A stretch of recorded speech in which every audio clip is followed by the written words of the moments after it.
Since independence, many administrations have claimed to have policies for the youth. Both federal, state, and local governments have tried all they could, but the level of unemployment is enough to show the result of all of these policies.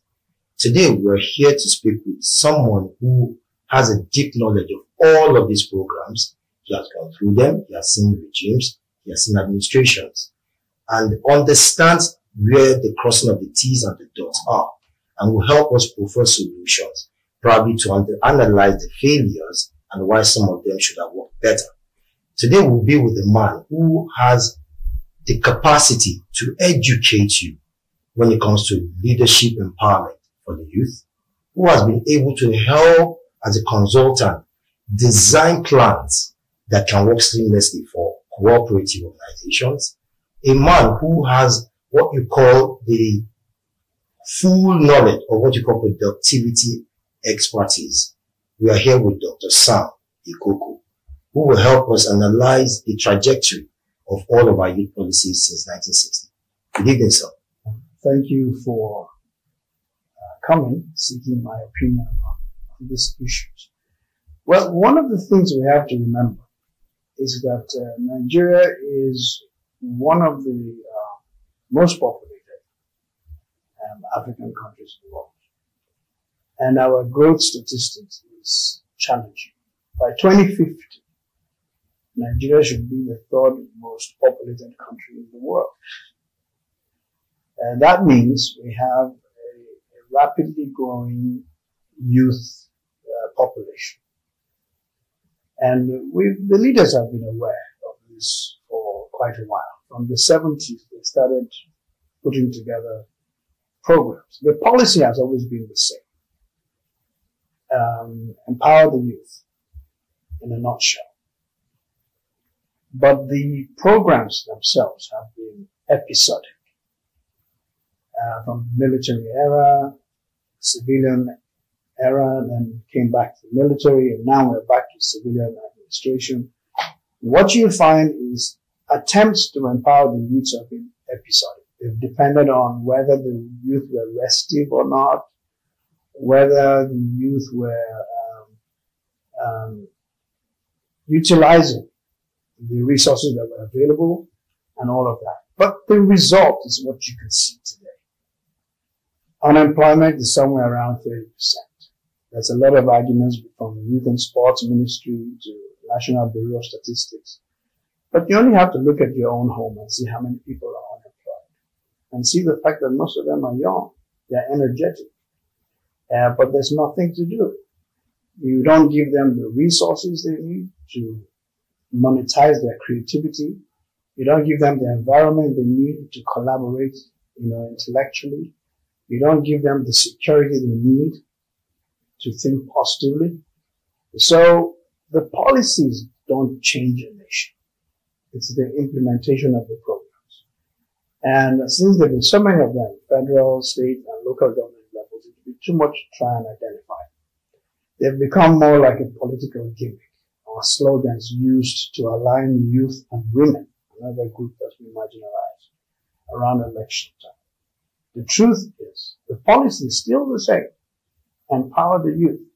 But it's time to have a program that's coordinated at all levels and implemented by people who truly understand the value of youth as one of the most important resources of any nation. So, by your own assessment, do you think it is deliberate? Well, that's a very important question that touches my heart. I have noticed that the youth have developed sort of like collective motivation or conscience. They move as a bunch. Social media has become a way of entrenching mediocrity. People don't want to stand out. People just check their views and see if it's the kind of views everybody else has is comfortable with them. They forget that at the end of the day, life is about existential aloneness. Are you going to live your life from the age of 15 till you get to 60 when you can't do anything for yourself, saying, I depended on government to live my life? If government is not serving the purpose, what are you doing as a person to improve yourself? Today you see funny skits on TikTok, social media. You see youth coppers who don't know what NYSC stands for. On the global stage, since we're not using any of our national languages for education, we're using English. Shouldn't we understand the language? English? Most graduates don't speak English anymore. You say, oh, where's the problem come from? Is it the teachers? Possibly. It didn't start today. It's been happening. We've had declining education for a while. So here's what I'm saying. The youth of Nigeria should stop waiting for government and start asking themselves the hard questions. Who do I need to become to live a quality life? That's the key question. A lot of youth today come to me, oh, uncle, can you help me with a visa to Canada? Can you help me with a visa to America? And I ask them, who's traveling? And they say, I want to travel. I need more opportunities. I need all of that stuff. And I say to them, who's going there? Is it not you? If you're lazy in Nigeria, you'll be lazy in Canada. If you are unfocused in Nigeria, you'll be unfocused in. It's not street lights and electricity that make you an intelligent, functioning human being. So we need to get that out of the way. The youth have to take their life into their own hands. And when that's done, we can now really talk about implementing government policy. So, where is the place of education in the fight for the development? Well, education is at the very top of the value chain. And I won't say for youth development, I'll say for national development, which includes youth, women, the disadvantaged, political leadership and all of that stuff. Education is not so much about science and arts in my mind. Education is about the discipline of how to think, how to focus, how to analyze challenges, how to deduce possible solutions, and how to have the mental fortitude to push it through. You find that is lacking. And if education is the real stimulus for that, you can see why education should be number one in all that we do. No, I don't think it's deliberate. I just think it's convenient. You see, if you look at politics from the time of the structural adjustment program up to now, the sort of people who entered into politics were not the intelligentsia. They were not the intellectual class. They were more rugged, more down-to-earth kind of people, not necessarily properly educated. I mean, they were very educated ones. We have our founding fathers we look up to. They were very well educated. But at the point in time, we had people come into politics who didn't understand certain values. They didn't understand the power of politics. They understood the power of money through politics, but didn't understand the power of politics. And they have found that youth are people they can count on to raise the numbers they need for elective office. And as long as the youths are serving that purpose, there's no extra incentive for them to go out of their way. If they discover that their own enlightened self-interest is not different from empowering the youth, I think we'll see a different scheme of things. So it is inclusive, but it's not adequate. Take the example of federal character. If you want everybody to be included, you end up lowering the standards of education. So it's inclusive. Access to public office is inclusive because of the federal character, but it's projecting mediocrity. One must try and do both. Both include everyone and raise the standard of education. So how do we do that? Because I think we've always, in all our sectors, clamor shout this federal character, which really has actually, rather than progress all our sectors, has actually destroyed it. What by with your expertise, how do we correct this? Well, it's garbage in, garbage out. You've used federal character to put incompetent people mostly into public office. It's the public office that drives education. So what do you expect? We have to clean the entire pipeline, bring in the right people, make people understand that being in public service is an honor and a privilege where you choose your best people to put there and give them the opportunity. We don't pay our teachers well. So what do we expect from the classrooms? So what must be done in the education system to address this learning needs of youth, particularly? Well, sometimes every disappointment is a blessing. In my view, the educational curriculum we've had in the last 100 years is no longer adequate. We're going into the fourth industrial revolution. Certain things are different now. It's good to know about the humanities, but we need, especially in the third world today, we need STEM, science, technology, engineering, and maths. If that's not the foundation of our educational system, we will be uncompetitive going forward. So you've seen the trajectory of educational decline. And I don't know, the teachers you see now, using statistics, are they ready to move this nation forward with whatever it is that you think it's enough to help move us forward? Well, they say they're ready, but if you look at their conditions of service, if you look at the last time their own education was updated, you can't have teachers who qualified 15 years ago still teaching what they know in a world that has changed beyond recognition since that time. That's one. You know, the second thing where teachers are concerned is we need to really understand the way education is going. It's changing. Let me tell you this. Today, the most useful form of education for tertiary information is what we call corporate universities. You know, if you go about people like General Electric, IBM, they have their own university. Bring out a breed of people who are purpose trained for the workplace. We need to do that. You know, I'm an employer of labor, and the kind of thing, every single person I've had to employ in the last 10 years have had to be re-educated. The pursuit of paper certificates in place of proper skills, creativity, is destroying the economy.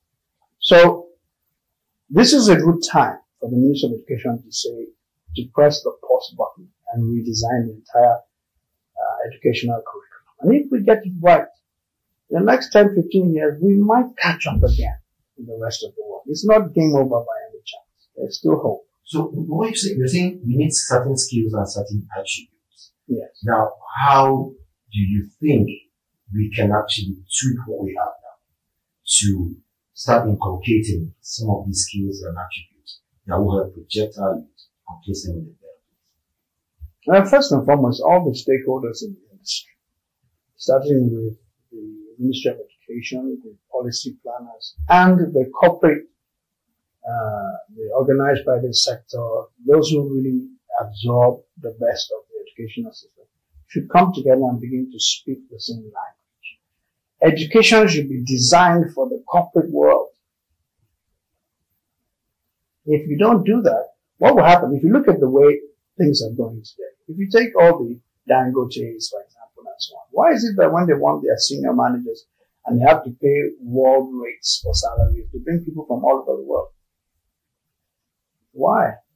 Because you need the education, you need the skills, and you also need the character. Corruption, there's a generation in Nigeria today that knows nothing outside of corruption. How are we going to scourge that out of them? Their characters have been formed with corruption as a background.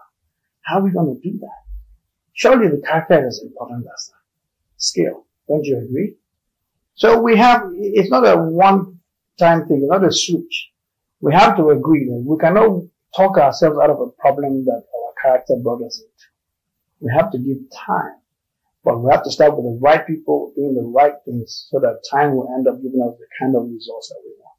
So globalization and now the disruption of the digital, the new media age in Nigeria. Do you think the application is progressive?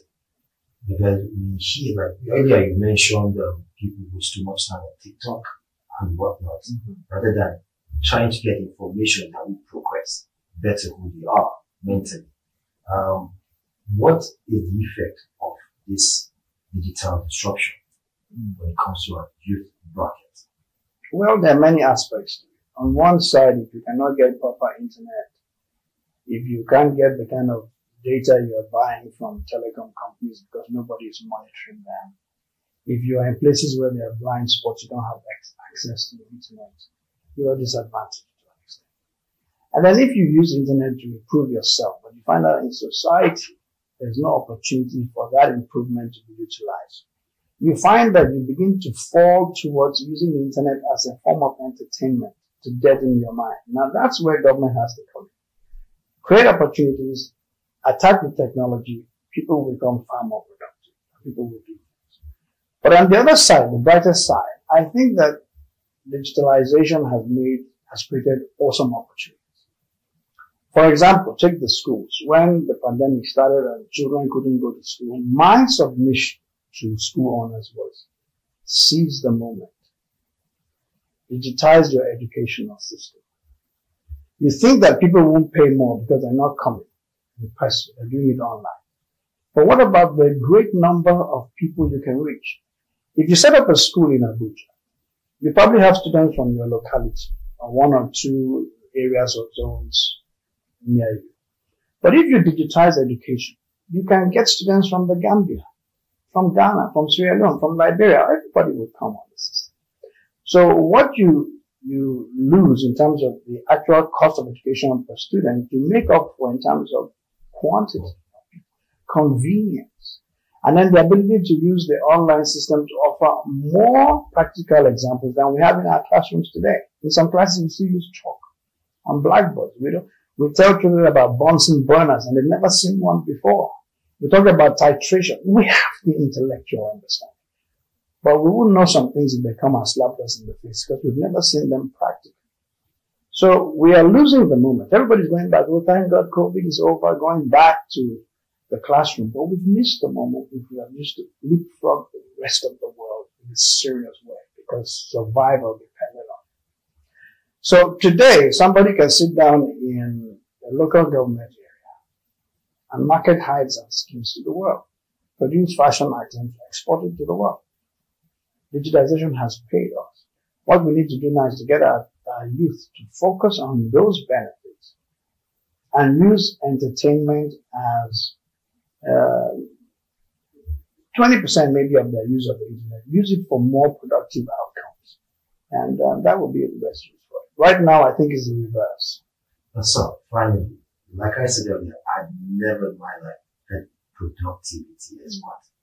So, what drove you as a passion to that level that you, with all the advantages you have, the privileges, you could have done the usual thing, or why focus on power? Well, first and foremost, I came to the realization that most of us, even in developed countries, are using less than 10% of our capacity. That's excess capacity wasting. And it became one of my drives to see how can I get people to fire on all cylinders, do more. Okay? The second thing I did realize was that when people are brought together without the right kind of leadership, they lower the standards themselves. So if one could bring all of these things together and then have a rigorous, clear framework to help people do more, to create signage where 2 plus 2 is no longer 4, 2 plus 2 is 22, then we here who have a disadvantage, maybe in that marginal productivity, we may stand a chance of coming back to power the world. See, one of the things I wish our youth will see the country like a football team. If we looked at Nigeria and said, this is our team, and we have the desire we have when we watch Man U and Liverpool and all these people, and we want to see Nigeria really succeed on the world stage, the story will change. So you mean patriotism is first? Oh, yeah. Oh, wow. Wow. So our forefathers had no choice. They were sold into slavery to go and build the rest of the world. Today, we are willingly traveling using foreign airlines to go and build the rest of the world. There has to be a place where we must find dignity, self-respect in ourselves and begin to develop that. So mentally, we're still the slaves. Many of us still. I mean, let's be honest. Many of us still. It's been a wonderful educating. So we will never